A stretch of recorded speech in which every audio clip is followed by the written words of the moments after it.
Welcome to Class 11 Mathematics.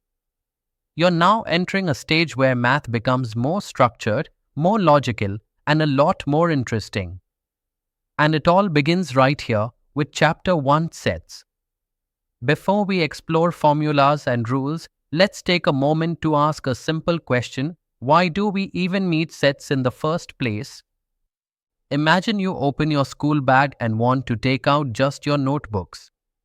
What you're doing is picking a group of items that share a common property. That group, your notebooks, forms a collection. In mathematics, we call such a well-defined collection a set.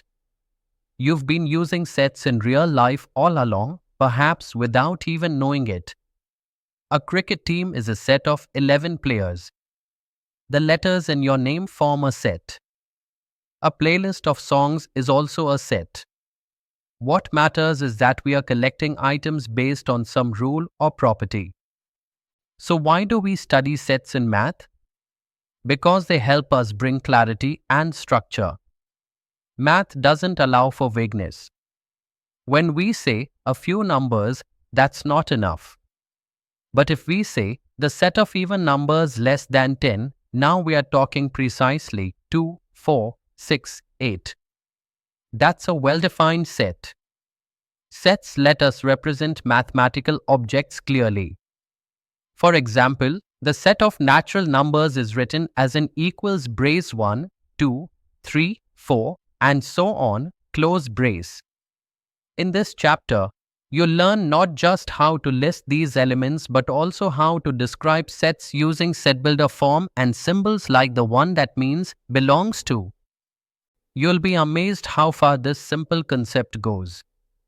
Sets form the foundation of many advanced topics you'll study: relations and functions, sequences and series, even probability and logic. And beyond school, sets are at the heart of programming, databases, artificial intelligence, and modern computing. Grouping data, filtering results, comparing lists, all of these are applications of set theory. Once you understand sets, you'll begin to see patterns and logic everywhere. The person who introduced the formal idea of sets to mathematics was Georg Cantor, a German mathematician in the late 1800s. While studying trigonometric series, he developed what we now know as set theory. His ideas helped mathematicians deal with infinity, with logic, and with defining numbers more rigorously.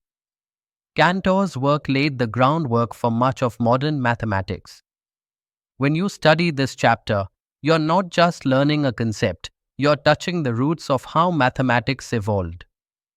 In the lessons that follow, you'll learn how to represent sets, how to classify them, and how to work with them using operations like union, intersection, and complement. You'll understand what a universal set is, what an empty set means, and how to visualize all of it using Venn diagrams. Think of this chapter as learning the language that lets you describe and handle collections of objects with clarity and confidence. Whether you're solving puzzles, coding algorithms, or organizing information, this is where it all begins. Let's explore the world of sets, one concept at a time.